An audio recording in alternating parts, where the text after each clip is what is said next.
recap or something like that, where I go over the news for the week. And it's probably going to be hopefully coming out on Saturday or Sunday each week. Although we'll see if that happens, considering my upload schedule is not the greatest. But anyway, let's just get into the episode for last week's news recapped. The first story I have is Chris Rabb winning the U.S. House Pennsylvania District 3 Democratic primary. Chris Rabb won with 44.2% of the vote in the primary, and the runner-up was Sheriff Street, who came in second with 29.5% of the vote, according to ballotpedia.org. Now, what are Chris Rabb's actual positions?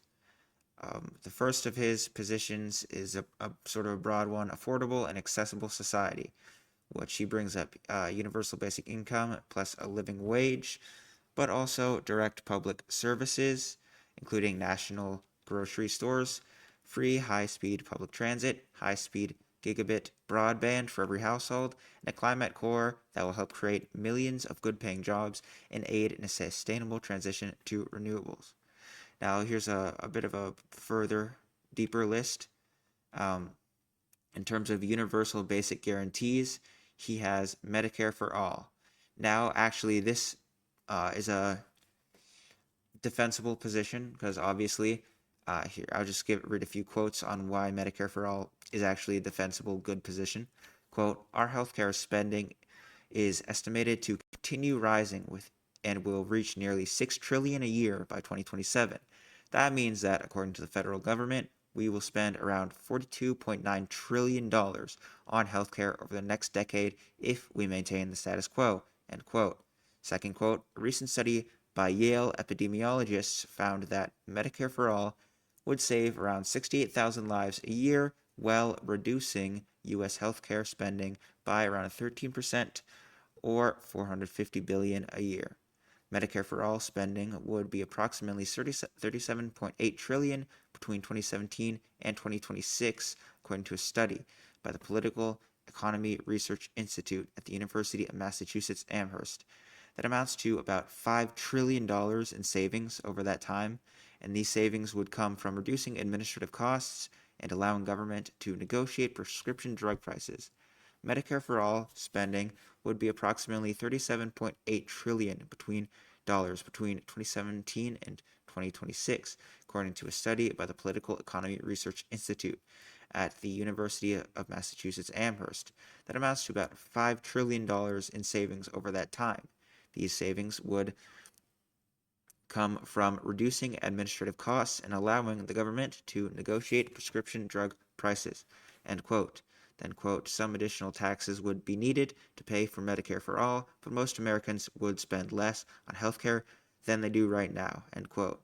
And then, overall, working families, quote, that make around $60,000 a year would pay up to 14% less on their annual healthcare costs, end quote. So, as you can see, Medicare for All, and this is all from www.citizen.org. From the article, Fact Check, Medicare for All would save the U.S. trillions. Public option would leave millions uninsured, not garner savings. As you can see, Medicare for All, one of Chris Rabb's major policies, is in fact a people-centric, worker-centric view and position and policy that would actually be very helpful for the people and for the country as a whole. So, as you can see, he's already coming out with a good, reasonable policy that actually helps people. Next, we have housing.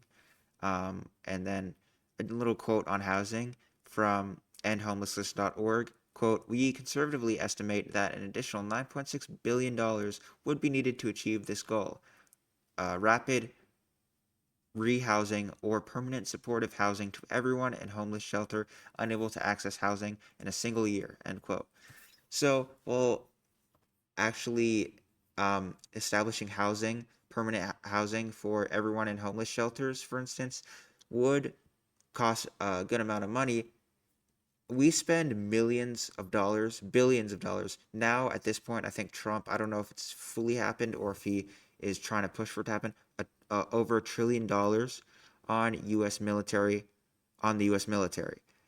Why do we need to be spending billions on missiles to blow up children's schools abroad when we could be spending these billions to house the homeless, which would not just house the homeless, but also do things like stop or help reduce drug addiction and crime of people who have nowhere else to turn, um, and would help create a society that is actually focused on people. I mean, in my opinion, the role of government should be to ensure the well-being of the people, which, if the people are out on the streets, or even if the people are struggling to pay rent or can barely afford housing or can't pay off their housing debt or any of these things, then the government isn't serving the people. It's just an unfair system. So, once again, Chris Rabb's housing proposal is reasonable and is a good proposal for the people. Um, he also proposes things like providing food and water, free transit, high-speed internet, childcare, proper income and jobs, national grocery stores, as similar to what we saw with the Zoran Mamdani campaign, regulating AI and big data, a workers' bill of rights, adult use cannabis, green union jobs, a civil climate corps, modernized energy grids, expanded accessibility and disability rights enforcement, no hyperscale data centers, a just transition to 100% renewable energy, which we'll get into in a little bit, sustainable agriculture and food security, the Green New Deal, community wealth building and entrepreneurship, equal opportunity audits program, replacing the gross development product with genuine progress indicator, and reparations. So, one of these things I found interesting was community wealth building entrepreneurship. Now, this to me does not necessarily sound like the most socialist thing. It's advocating for private ownership of the means of production, private property, um, which reveals something about a lot of self-described socialists. Now, I don't know. This could just be strategic in a temporary stage, but a lot of socialists in the U.S. actually turn out to be social democrats, and I don't know enough about Chris Rabb to actually say whether or not he is. But regardless, he does have fairly progressive policies, and he does seem to be bringing a sort of, especially with things like that, almost like sewer socialist sort of thing going on, where he's actually improving the communities and increasing the popularity of socialism by branding himself as a socialist and implementing leftist policies. Um, so yeah, then he has specifically, and I'll actually go to his campaign website for this. Um, which you can find all of his positions here, all of his issues. He has supporting safer communities. Real safety comes from strong communities, not over policing or over prosecuting. We must reduce violence by investing in housing, education, good jobs, and mental health care, the true foundations of stability. So, as you can see here, Chris Rabb is advocating for policies that address the root causes of crime as opposed to just dealing with the crime when it happens. I have a strange, perhaps, analogy to illustrate how this actually works in terms of crime and addressing the root causes. So imagine you have a doorway and there's like a nail sticking out, and every time you walk through the doorway, you scrape yourself on the nail. And what you do every time is you just like put a band-aid on it or something. That's like what we do when we don't address the root causes of crime. We let crime happen, and every time it happens, we throw the person in jail, maybe um, extract some money off of it, out of it to pay to the people who have been harmed, things like that. Whereas the sensible solution is actually to, instead of leaving the nail in the doorway every time you walk past, just to scrape yourself again and again, to hammer the nail back in the doorway or pry the nail out of the doorway so it's no longer an issue in the first place. This is what we need to do with crime. And housing, education, good jobs, and mental health care are great ways to actually help address the root causes of crime. He also talks about ICE and corporations basically doing crime. Like, as we know, ICE has murdered people. ICE has continued to abduct scores of actual people, of both citizens and immigrants, undocumented immigrants, with impunity. Um, and regardless of whether or not they're an undocumented immigrant or not, Obviously, they're still human. I don't particularly care. They're not like the idea that they're stealing jobs, that they're doing crime, that they're bringing in drugs are just like statistically false. But I suppose that's a topic for another video. Um, and then, yeah, he calls out corporations buying politicians and um, basically exploiting loopholes and doing corporate crime and whatnot, um, which is another important thing to address. Is actually like the corporations are the ones doing the, like somebody shoplifting or something like that is far different than a corporation on a mass scale doing crime or exploiting loopholes. For instance, I saw something. I don't have the specific article. Perhaps I'll bring it up in a different video. But like something like the top 80 U.S. corporations paid zero corporate income tax due to various loopholes in like last 2024 or 2025 or something like that, um, which perhaps I can, like I said, I can bring up in a different video. I don't have the specific source right here with me, but I just thought it was interesting, and this further continues, or this Chris Rabb's policy here is actually attacking things like that. He also brings up militarized police and the murder of peaceful protesters. Is an attack on our right to stand up for the things we know our communities need most. And yeah, I mean, it's cops attacking protesters is infringing on like the democratic voice of the people. Protests are very direct democracy. They are the voices of the people being heard directly in the streets and the people exercising their power.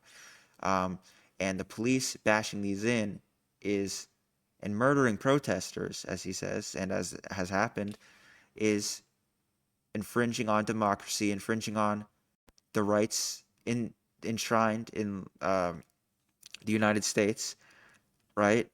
Like, I'm not the biggest fan of things like the specific Constitution and the Bill of Rights and legal system the U.S. has set up.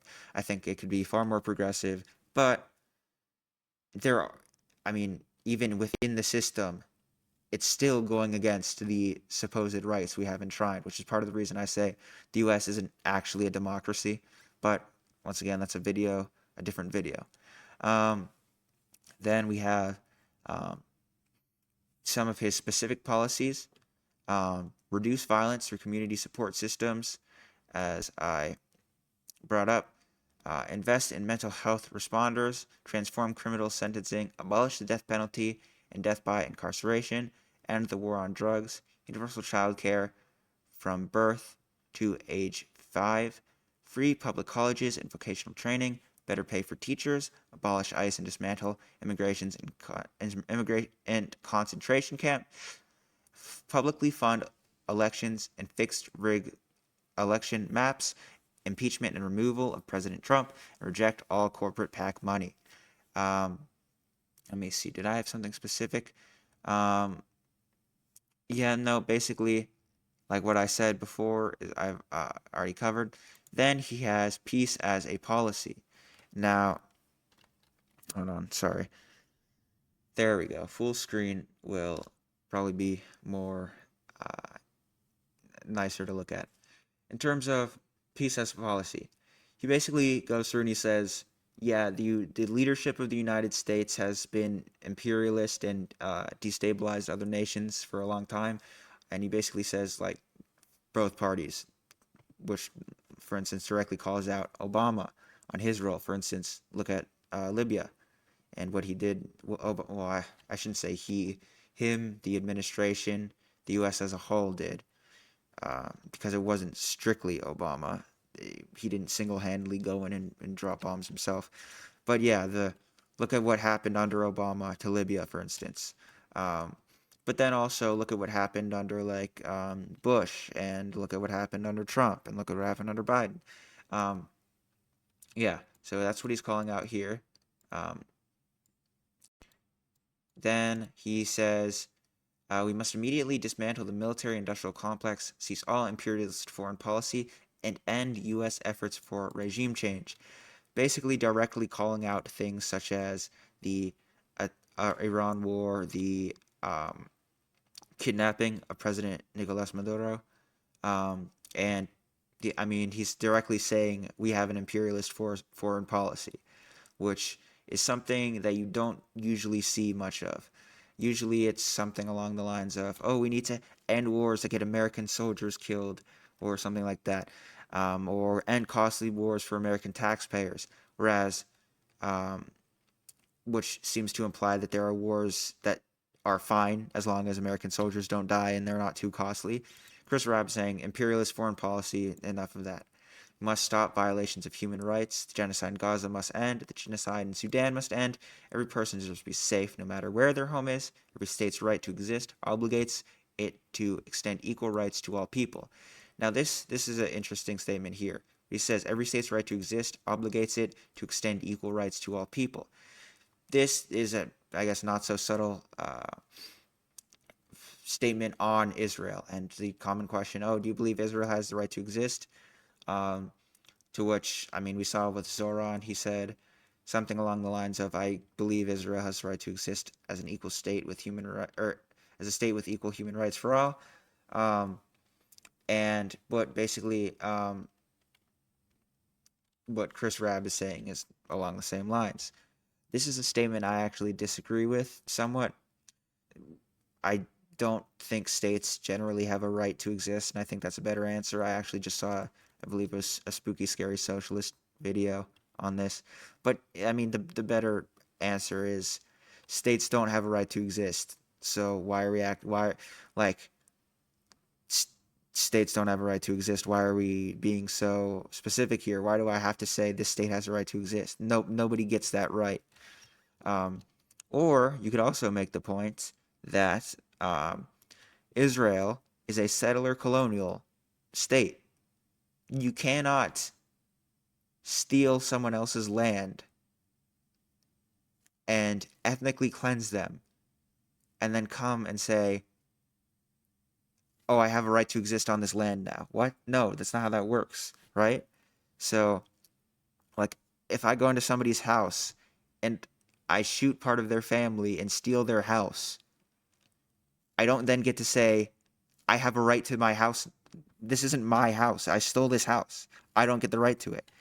And like, so I wasn't the biggest fan. Like, I get, it's not the worst answer.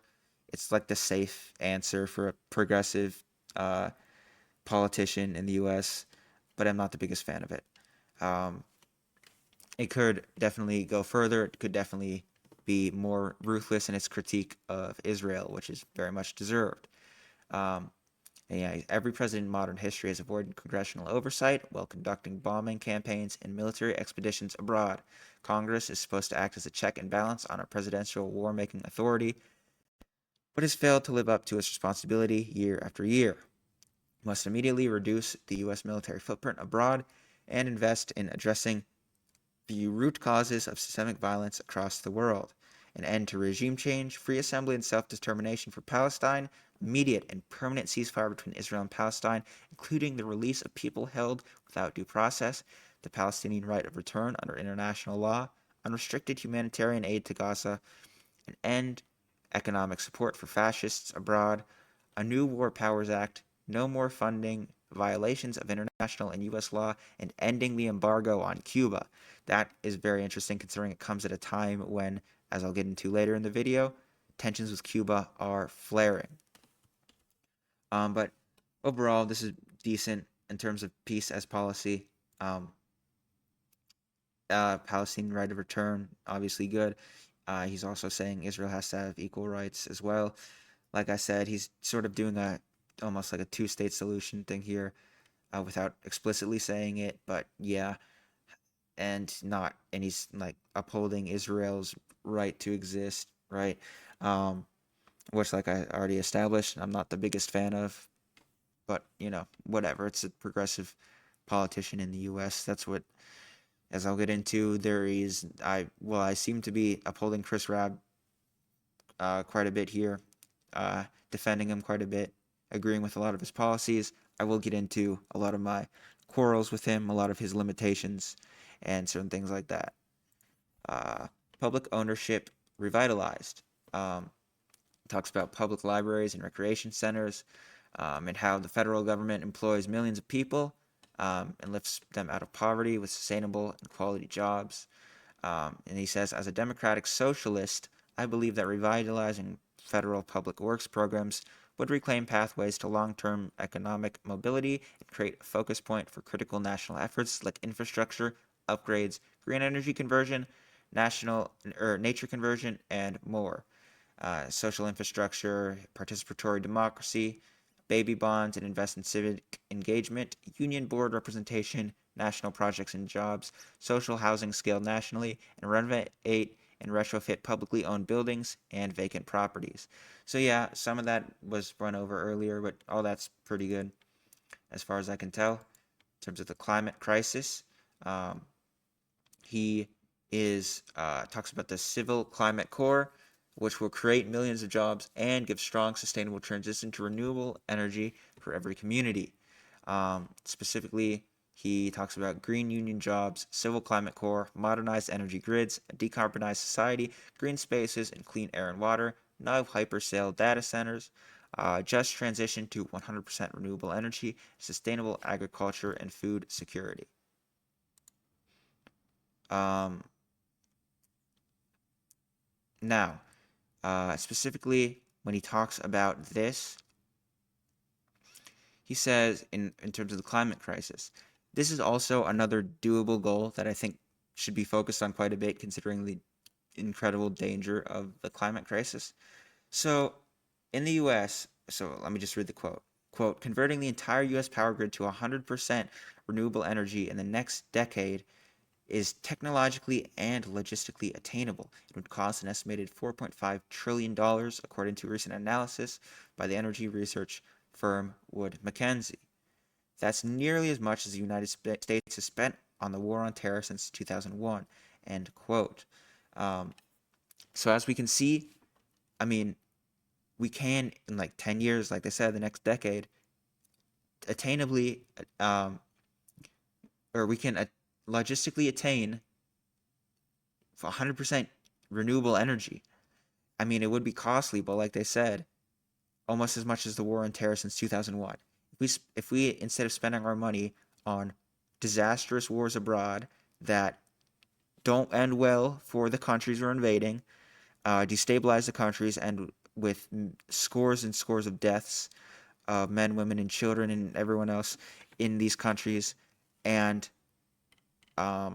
also don't even end well for us. Like they they don't help these countries especially. That's the most important point. But even from a selfish perspective, they're not very helpful to us either. So like what also the climate crisis is such an imminent threat that it would make more sense to just uh, cut that budget, cut that money we're spending on imperialist wars abroad, and use it at home to fund renewable, clean energy. Um, Also, there is the point, if we did cut that budget, that would be so much less emissions from the military, which I believe Our Changing Climate has a video on how the military industrial complex actually increases emissions. But yeah, this is something doable, and that's from yale.edu, e360.yale.edu. And then the second quote, for every dollar invested, renewable energy creates 3 times as many jobs as the fossil fuels industry. The IEA estimates the transition towards net zero emissions will lead to an overall increase in energy sector jobs. Well, about 5 million jobs in the fossil fuel production would be lost by 2030. An estimated 14 million new jobs would be created in clean energy, resulting in a net gain of 9 million jobs. All right, end quote. So you can't even make the argument, oh, it would be bad for the economy. You can't say, well, we could switch to clean energy, but it just wouldn't be worth it. It would be too damaging to the economy. First of all, that's a very short-sighted view because, you know, it's more damaging to the economy. Complete climate catastrophe that is looming in the very near future. And it's not even damaging to the economy because we would get so many new jobs. It would help the people so much, right? And probably generate so much more revenue for us. And I mean, Also, it makes our country and any country that works on renewables safer from things like um, sanctions or something. Like the example right now, obviously, with the Strait of Hormuz being blockaded, there's a lot less oil coming out, right? If the countries are mostly renewable energy or even completely renewable energy, they don't have to worry about that because they obviously have their generate their own energy. And also obviously they wouldn't have to worry about that if the US didn't keep getting into imperialist unjust aggression abroad. But that's not in the nature of the capitalist imperialist US. Um, then he also defending our democracy, threatened by ICE. Free speech is under attack. I mean, you can see this with things like pro-Palestinian activists being detained, such as the obvious, like the big, probably the most high-profile example being Mahmoud Khalil, um, and there are others as well. Um, and so, yeah, abolish ICE, dismantle ICE concentration camps, end corporate media monopolies, protect freedom of speech, publicly fund elections and fix rigged election maps, strengthen voting rights, reject all corporate PAC money, Supreme Court overhaul, impeachment, and removal of President Trump. Pretty good. Uh, Nothing too interesting here. I mean, these are good things. Then fully funded education. Country's education system is in shambles. School buildings filled with lead and asbestos. I mean, I can say from personal experience, my school building does have asbestos in it. Like there's literally a room boarded off. That's well, it's not even boarded off. It's just a door that leads into like a passageway that you're not supposed to enter because it's filled with asbestos, and you can literally unlock the door and go in. It's insane. But I guess that's anecdotal, so not exactly a statistical piece of evidence, but I don't know. I just thought I'd share it. Um, and then, yeah, so he wants universal child care for from birth to age 5, fully funded public schools, free public colleges and vocational training, and better pay for teachers. Um, and so, in terms of the fully funded public colleges, uh, quote, report highlights the maximum annual cost of universal free college is equivalent to 1.07% of the federal budget, which is $6.75 trillion for the fiscal year of 2024, end quote.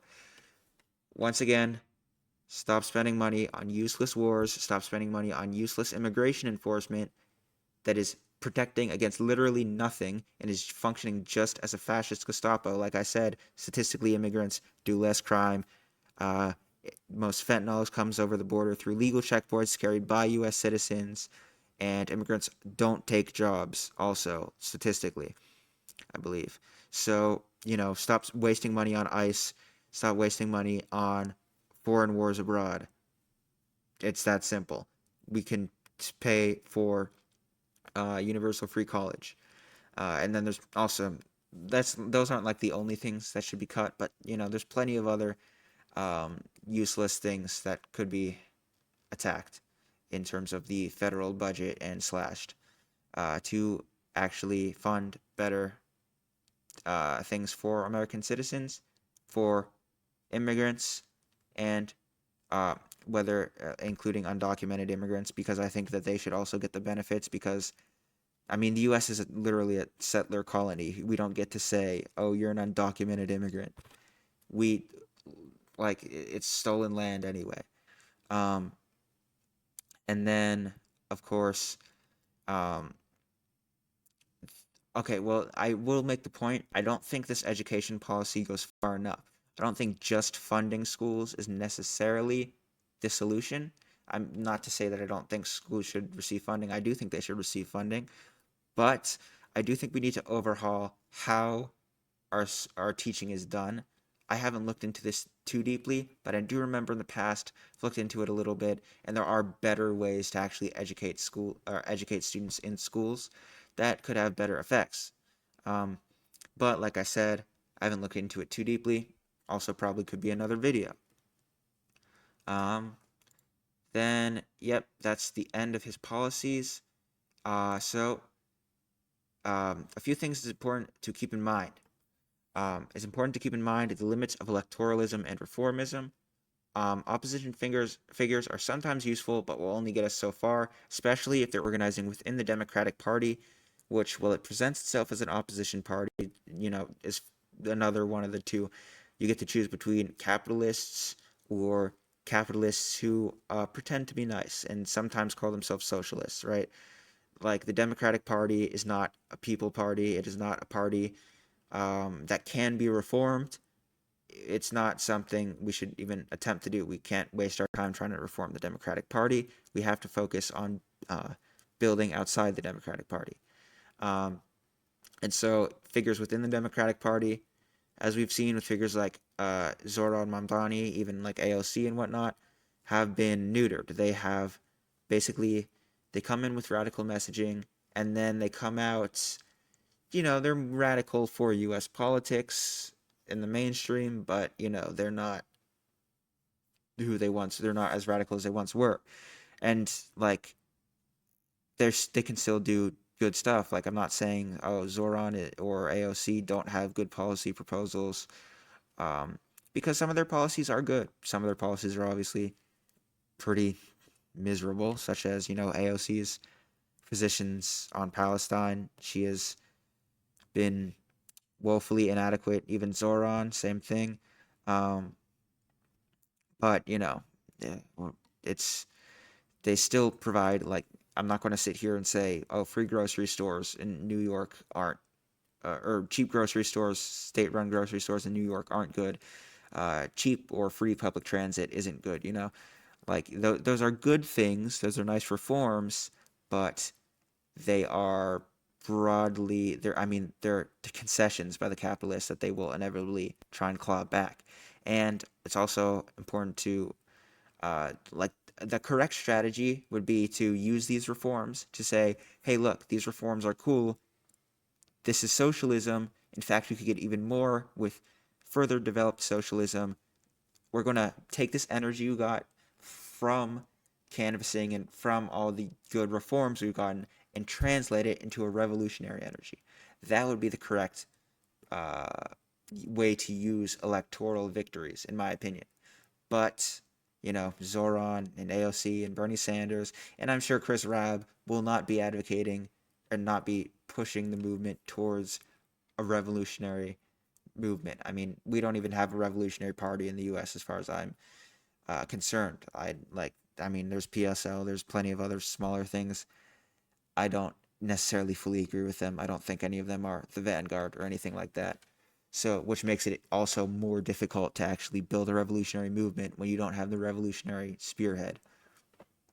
But, um, and then social democratic gains will always be stripped away. For the example of this, look at FDR's reforms or the British social democratic system, which were stripped away systematically until now. They're like the U.S. U.S. UK embraced like neoliberal reforms, and look where they are now. They are nowhere near the social democratic states they once were, which is why you need a true revolutionary project as opposed to that transforms society's system, um, base economic system and its cultural ideals. You need things like obviously cultural revolution, all of that. Um, yeah, but I'm beginning to ramble. Anyway, the best case is that Chris Rabb sees some success in leading more people towards socialism, who will then be further radicalized and join or create a revolutionary communist movement, which, like I said at the moment, I don't think we have. I mean, we have a revolutionary communist movement, they just uphold an incorrect line.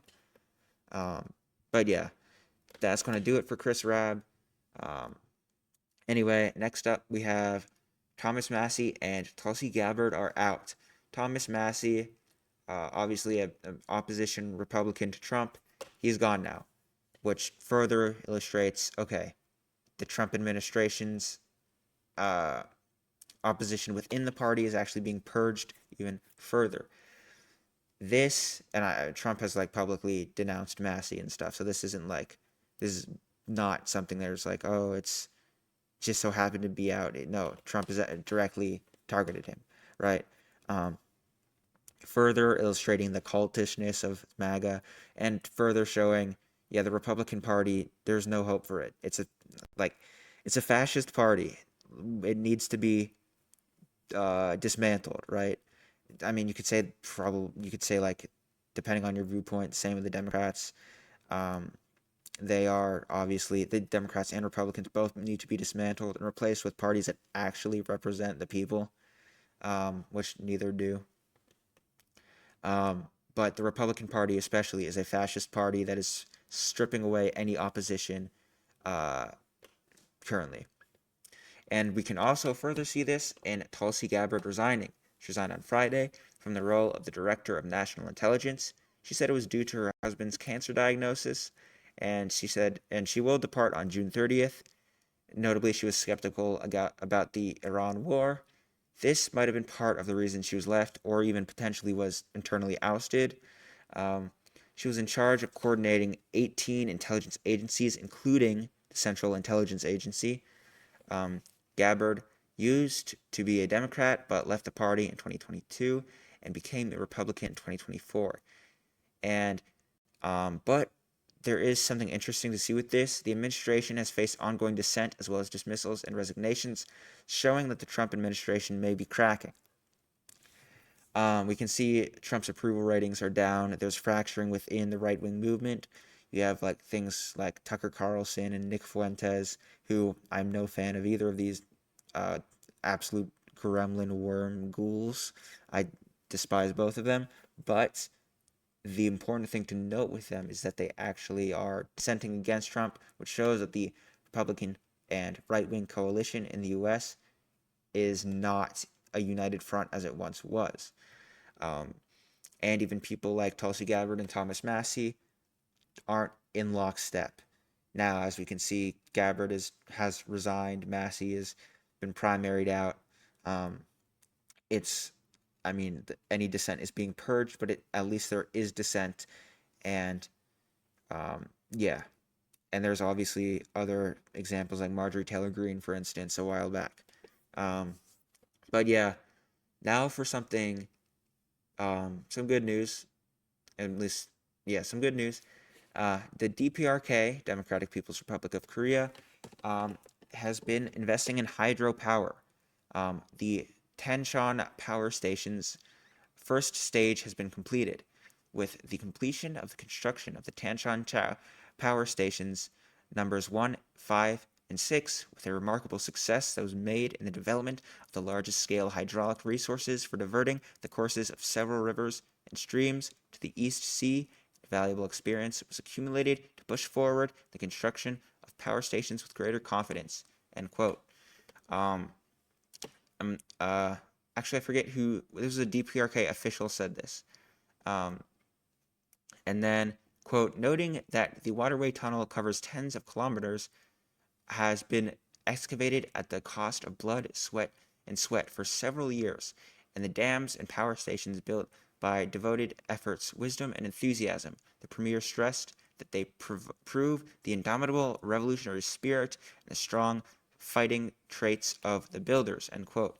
This quote specifically illustrates the contribution of the workers and their dedication to the revolution was stressed in this quote. This is from www.kcna.kp,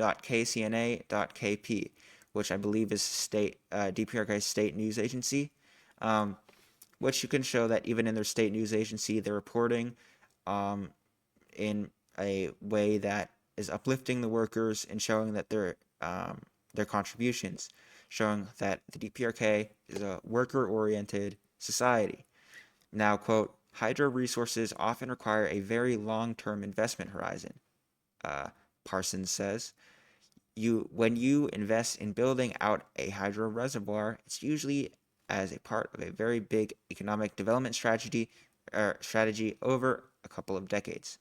End quote. This is from John Parsons, an energy economist with MIT's Center for Energy and Environmental Policy Research. This hydropower investment is part of a larger strategy of economic development of the DPRK, showing the advantages of socialist planning.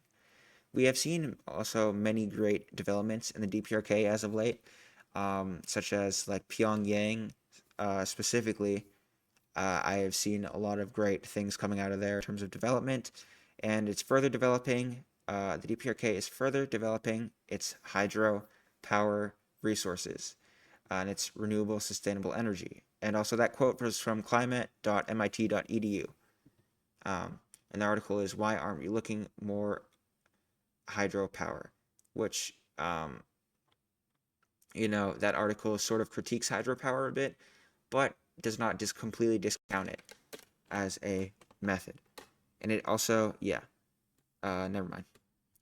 Quote, river water is a domestic resource which, contrary to fuel or natural gas, is not subject to market fluctuations.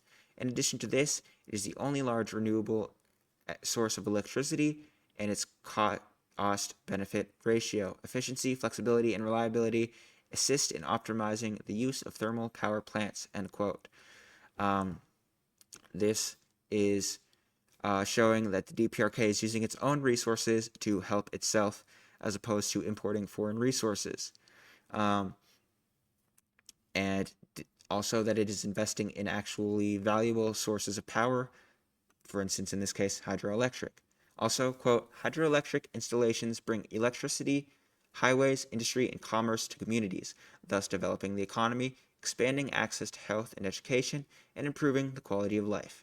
Hydroelectricity is a technology that has been known and proven for more than a century. Its impacts are well understood and manageable through measures for mitigating and compensating the damages, and it offers a vast potential and is available where development is most necessary, end quote. And also, quote, with an average lifespan of 50 to 100 years, hydroelectric developments are long-term investments that can benefit various generations. They can be easily upgraded and incorporate more recent technologies and have very low operating and maintenance costs, end quote. So the DPRK is planning for the future and making long-term investments in service to the people as opposed to the capitalist nations that focus on short-term profit at the expense of the people now and in the future. And those quotes were from www.usgs.gov. And then the final quote, hydroelectric power is a domestic source of energy, allowing each state to produce its own energy without being reliant on international fuel sources, end quote. This is from www.energy.gov. This shows that the DPRK's dedication to the principle of juche, including economic self-sufficiency and independence, showing that they actually hold firm to their ideological commitments. So yeah, that was some good news coming out of the DPRK. It's further developing itself, and it is further increasing its independence in economics and resources. Now, the next news story is the Bolivia protests. Now, I do intend to make a bigger video on this, a separate video, so I'm going to only go over some of the basics here.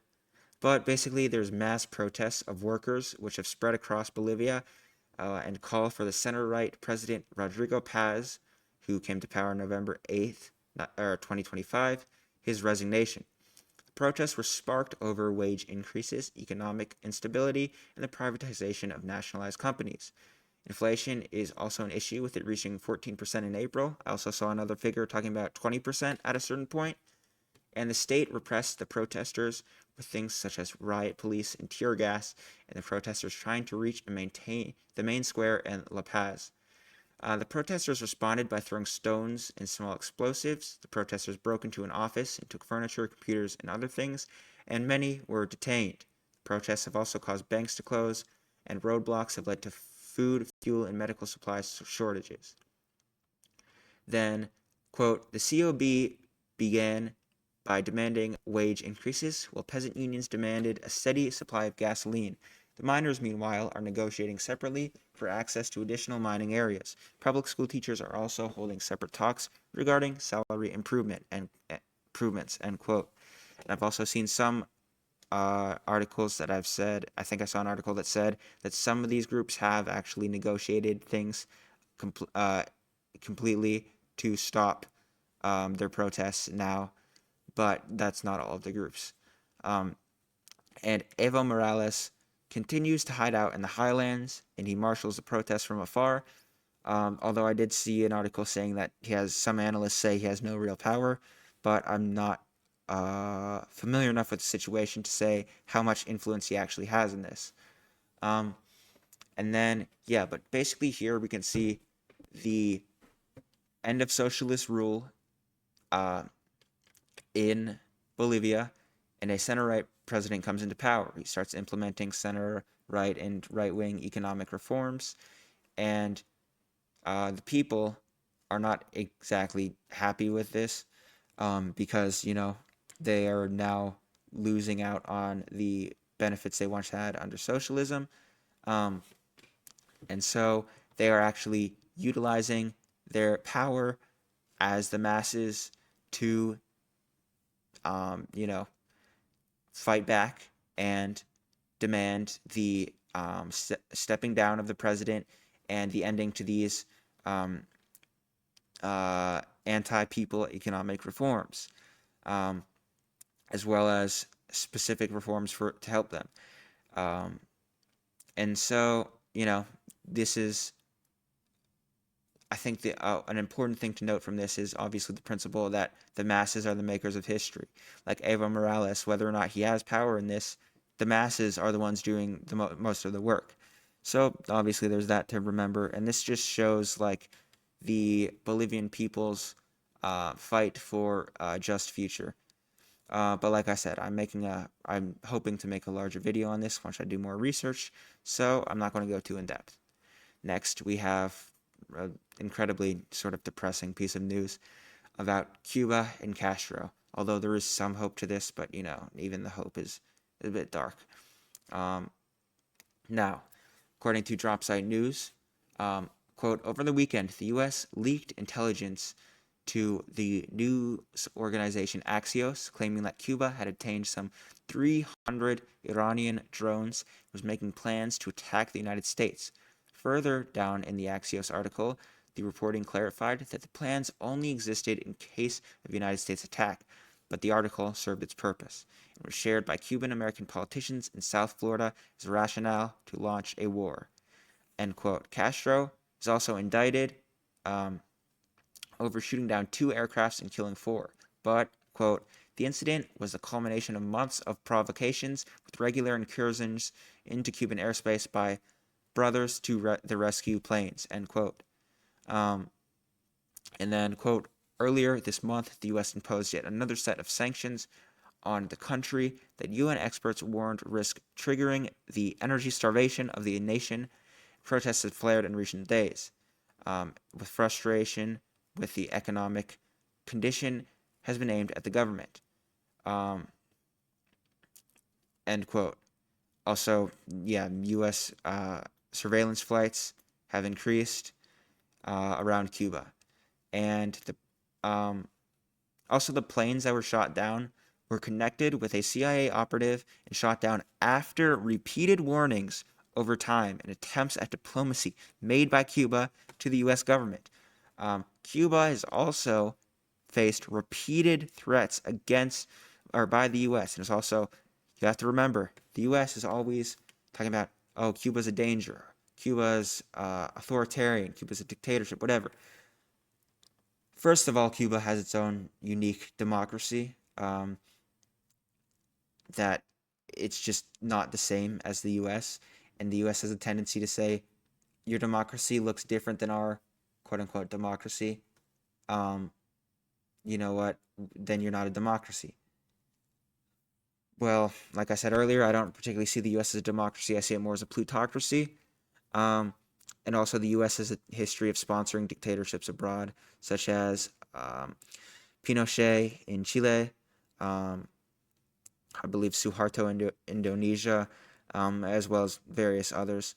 The Shah in Iran, which isn't exact. I don't believe the Shah was technically a dictatorship, but it was not democratic. And so what we have here is the U.S. basically manufacturing consent for what is most likely going to be some sort of attempt at regime change or invasion. Trump has literally said repeatedly, after Iran, Cuba's next. He said, I think I'm going to have the honor to take Cuba. Things like that. Marco Rubio has also been chomping at the bit to take Cuba, things like that. Player in particular, and he comes from originally a place called Cuba, which we will be taking over almost immediately. No, Cuba's got problems. We'll finish one first. I like to finish a job. On the way back from on the way back from Iran, we'll have one of our big, maybe the USS Abraham Lincoln aircraft carrier, the biggest in the world. We'll have that come in, stop about 100 yards offshore, and they'll say, "Thank you very much, we give up." Cuba is right now a failed nation, and they don't even have jet fuel to get for airplanes to take off. They're clogging up their runway. But we're talking to Cuba right now. I have Marco Rubio talking to Cuba right now, and they should absolutely make a deal because it's truly a humanitarian threat. And we have a lot of great Cuban Americans, and they're going to be very happy when they're going to be able to go back and say hello to their relatives and do things that they should have been allowed to do for a long time. I'm very interested in the people that are here that were treated so badly by Castro and the Cuban authorities. But I think Cuba's the end. You know, all my life I've been hearing about the United States and Cuba. When will the United States do it? I do believe I'll be having the honor of taking Cuba. That'd be good. That's a big honor. Taking Cuba. Taking Cuba in some form, yeah. Taking Cuba. I mean, whether I free it, take it, I think I could do anything I want with it. You want to know the truth? They're a very weakened nation right now. The Cuban government is talking with us, and they're in a big deal of trouble, as you know. They have no money, they have no anything right now, but they're talking with us, and maybe we'll have a friendly takeover of Cuba.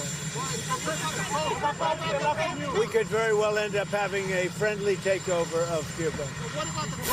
After many, many years, we've had a lot of years of dealing with Cuba. I've been hearing about Cuba since I'm a little boy, but they're in big trouble, and we could very well, something good, I think very positive for the people that were expelled or worse from Cuba that live here. You know, we have people living here that want to go back to Cuba, and they're very happy with what's going on. Socialism across the world, it's more focused on itself and its own gains with some development across the world. But, you know, Cuba's not a threat, and it's not being used as by other countries to threaten the U.S. particularly. So yeah, what's likely, I think there's going to be some sort of regime change attempt.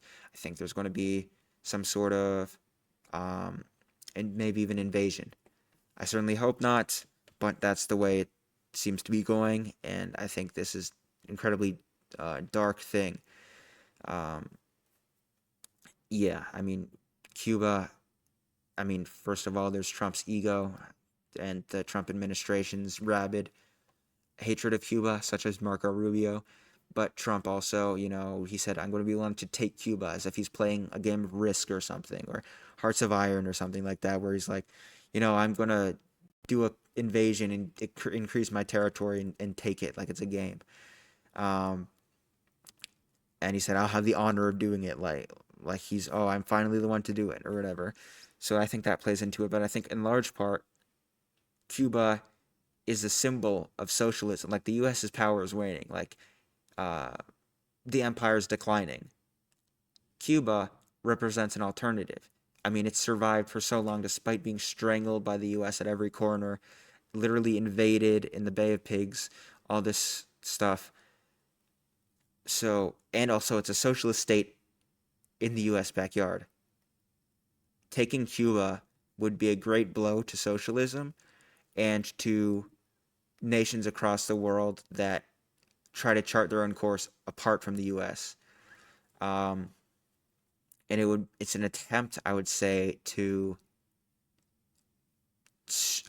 make it seem as if there is no alternative and socialism will fail, and to try and scare and intimidate socialist movements across the world. But there is a bit of stuff on here about the Cuban military. The Cuban military is already seemingly weak, though it still poses some threat to the U.S. military. A lot of its, as I read in the Drop Site News article, a lot of its military, like its Air Force, for instance, is outdated, and it's unclear how much the actual army, the ground forces, how well equipped or well trained they are. Although they do have special operatives um, who are well trained. For instance, some of them were defending Nicolas Maduro when he was kidnapped, and some of them actually lost their lives in defense of him. Um, but they are well trained and probably well equipped. Um, Invasion could ignite the Cuban or could unite the Cuban populace, even the dissidents who are protesting the government. There's a specific there's a specific quote in there from someone in Cuba, I believe a government official, talking about it, how um, how an invasion or attempt at regime change would unite the populace. The Cuban people would mobilize, and Cuba has a National Defense Day for preparing people for military conflict. And also, quote, concern over a potential U.S. operation has grown so large that Cuba's civil defense recently published the Family Guide for Protection Against Military Aggression that includes first aid tips and advice on how to avoid suspicious artifacts, end quote. Now, Cuba is clearly worried, but it will not take this sitting down.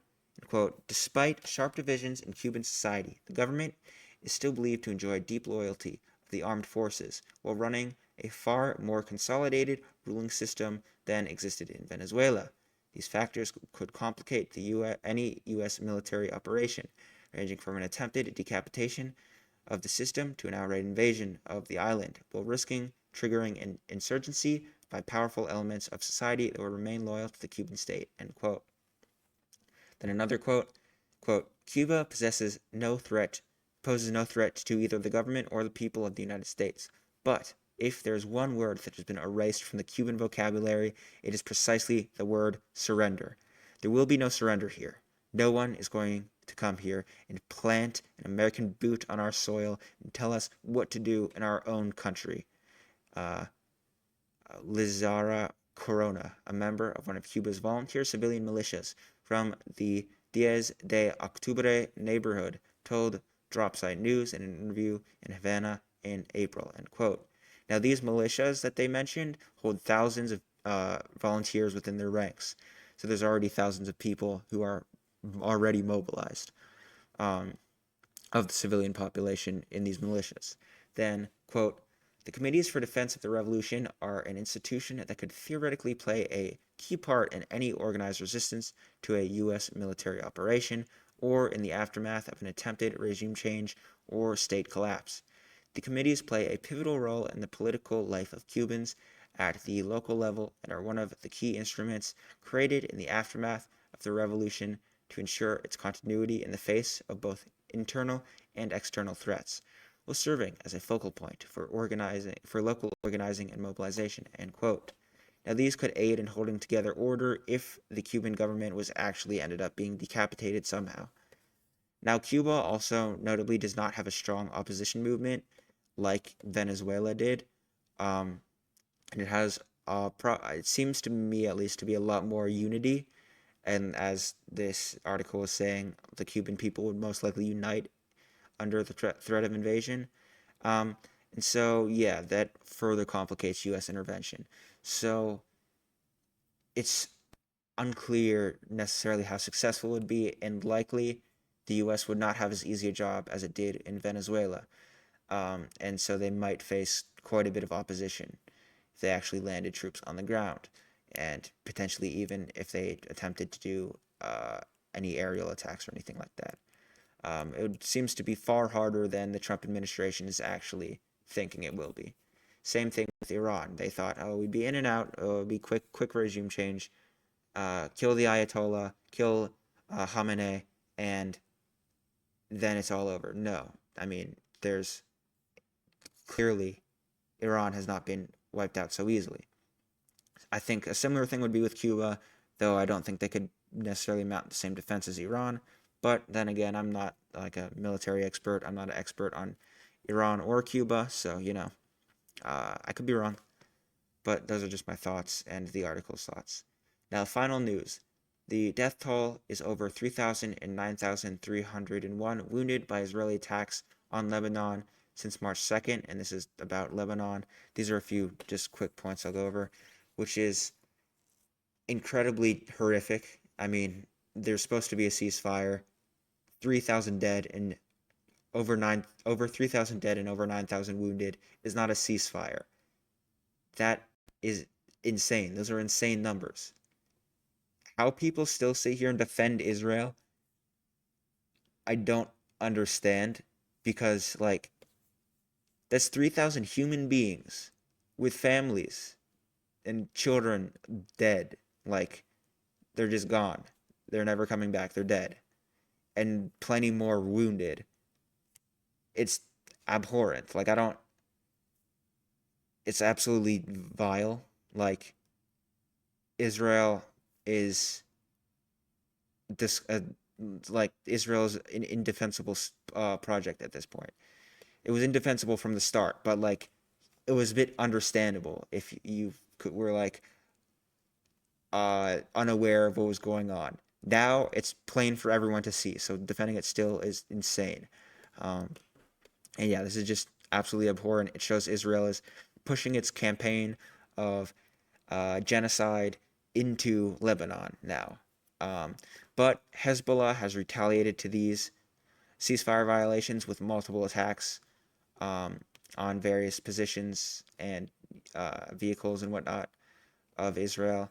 And then the next piece of news, another depressing one. There is a San Diego mosque shooting where 3 people were killed, and both suspected shooters are now dead. Um, Likely they took their own lives. And yeah, another just horrible thing. Like it's insane. Like this is the result of Islamophobic rhetoric, right? This is what happens. Same thing. Like you could say the same about any other type of bigoted rhetoric. It ends up with people getting shot and killed. We this can't continue. There's so many shootings constantly. Something needs to be done about it. You can't just let this continue. And yet, I highly doubt the government or even the vast majority of the populace in the US are going to mobilize against Islamophobia or any other type of bigotry. It's it's terrible. I don't know. Like I don't know what to do about this. I don't know how it's just very depressing. It's very hopeless. But I do think that things will improve. I think we will get to a better position eventually, but at the moment things are just miserable. And then at least 90 people died in a gas explosion in a mine in China. I don't have much more for that one. I just thought I'd mention it. I mean, it was a decently large headline, I think. Um, and Putin is meeting with Xi Jinping on the heels of Trump's visit, and we'll see what actually comes of that meeting. But yeah, anyway, that's about the end. Kind of a depressing note. But there is some good news, such as Chris Rabb's victory, which I still think is decent news. Um, the DPRK hydropower story and all that. In terms of sources, Dropsite News, Telesur, Reuters, AP News, ChrisRabb.com, Ballotpedia, um, KCNA, AP News again, Reuters again. I don't think I read that specific article. AP News again, Reuters again, Al Jazeera, then Dropsite again, Telesur again, Telesur again. And then, yeah, that's pretty much it. Goodbye. Thank you for watching. Maintain revolutionary optimism. Solidarity, comrades.